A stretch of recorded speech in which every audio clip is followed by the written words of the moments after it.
Bonjour à toutes et à tous. Alors, quelques mots rapides en introduction. D'abord, je m'associe aux propos de Didier Péréol tout à l'heure pour remercier tout le monde d'être présent et en particulier les nombreux intervenants qui ont bien voulu faire le déplacement depuis les États-Unis et depuis divers pays d'Europe. On y reviendra tout à l'heure en détail. On est vraiment très, très heureux de pouvoir avoir cette journée de travail sur finalement la dynamique des marchés de la bio en Europe et dans le monde, et surtout comment cette dynamique peut être anticipée en réfléchissant à la façon dont les consommateurs aujourd'hui se positionnent par rapport à la bio, l'entrée de plus en plus de consommateurs dans cette consommation bio et pourquoi ils y vont, de comparer finalement les raisons, les dynamiques, les motivations de ces consommateurs et surtout comment faire pour accélérer cette dynamique et la rendre la plus durable possible en répondant notamment aux interrogations de ces consommateurs sur quels sont les avantages de l'agriculture biologique et de ses produits, ce dont nous sommes nombreux dans la salle à être convaincus, mais il faut qu'on arrive à diffuser cette information au plus grand nombre. Avant de commencer, je voulais donc prendre la parole pour donner quelques éléments de repère justement sur le marché européen et international, de façon à ce qu'on puisse après partir de ces éléments-là aussi pour alimenter nos réflexions de la journée. Rapidement, rapidement quelques éléments internationaux, puisqu'on fait en sorte à l'agence Bio, et je remercie au passage Sarah du travail qu'elle fournit quasi quotidiennement sur ces questions-là, d'avoir une vision globale de ce qui se passe dans le monde sur l'agriculture biologique, donc de resituer finalement sur une carte, et vous avez pu, j'ai vu pas mal d'entre vous, s'étaient déjà emparés de ces documents et avaient commencé à les regarder, avoir ces synthèses sur l'ensemble des pays du monde pour voir où on en est, quelles sont les dynamiques à la fois sur les surfaces et sur les agriculteurs engagés en agriculture biologique. Le ministre l'a abordé tout à l'heure. On sait très bien qu'on est sur un modèle dont la vocation est bien entendu de dépasser les pays d'Europe et les États-Unis qu'on va aborder beaucoup aujourd'hui, mais d'avoir une vision évidemment mondiale, notamment par rapport au développement des sols et surtout à une solution sur l'alimentation d'une population croissante dans le monde.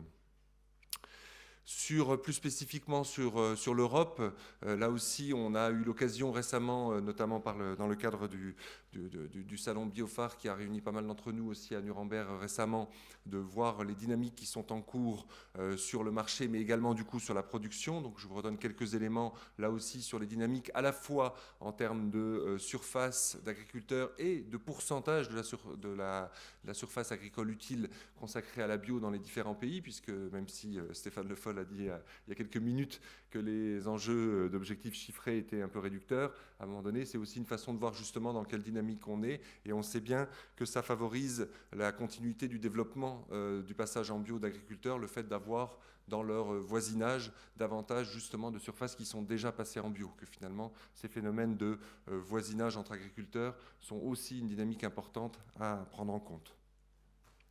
Sur le marché maintenant, si on va je veux dire, au bout de la chaîne, du côté des consommateurs, et comme je l'ai dit en introduction, c'est l'objectif principal de la journée d'aujourd'hui, de regarder ce qui se passe du côté des motivations des consommateurs et du côté des marchés. C'est, comme je l'ai dit, l'occasion de comprendre aussi pourquoi on a organisé ces différentes tables rondes aujourd'hui et quels sont les intervenants. On voit bien la part très importante du marché des États-Unis dans la bio aujourd'hui. On peut imaginer peut-être dès aujourd'hui l'évolution de ce genre de graphique dans les années à venir, avec notamment ce que je disais tout à l'heure, l'application de plus en plus forte de pays d'Afrique, de pays d'Asie, d'une grande partie aussi du continent américain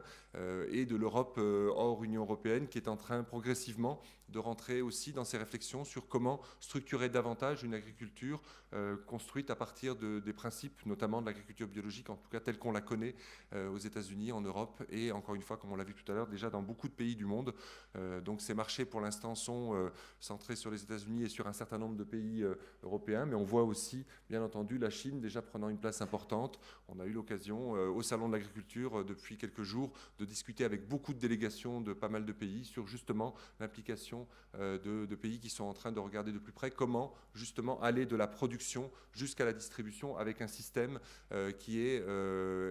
certifié, qui est cadré, qui permet aux consommateurs d'avoir confiance dans ces produits issus de l'agriculture biologique.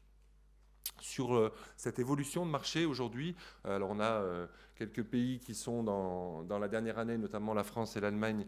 déjà connus pour nous d'un point de vue chiffre. Sur les autres, on s'est arrêté à l'année 2015. On est globalement de toute façon sur des progressions assez spectaculaires, avec toutes les interrogations qui ont été soulevées tout à l'heure aussi, de toute façon, sur le fait que,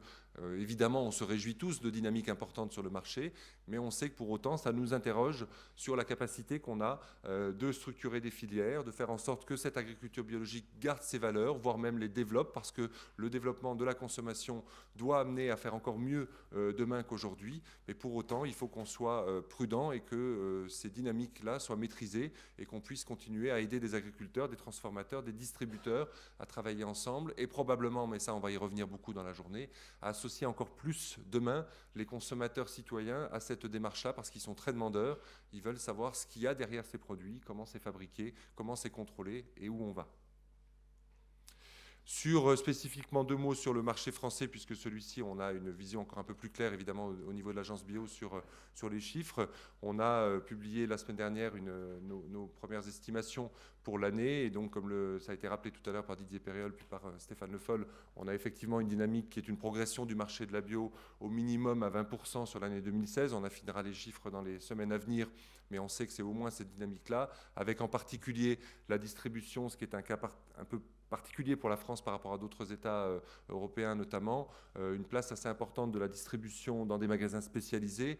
qui depuis 2 ans est le secteur qui se développe le plus puisque dans ces 20% de croissance, on a une part qui est due pour 25% de croissance aux magasins spécialisés, donc une dynamique un peu plus forte que la moyenne sur ce mode de distribution, mais également, et encore une fois là je pense que plusieurs intervenants aujourd'hui y reviendront, de plus en plus un développement de tout ce qui est relation directe entre les consommateurs et les producteurs, par notamment une amplification de l'utilisation des outils numériques. Et ça aussi, au Salon d'agriculture, on voit des choses très intéressantes sur ce registre-là. Comment faire en sorte de finalement permettre encore plus demain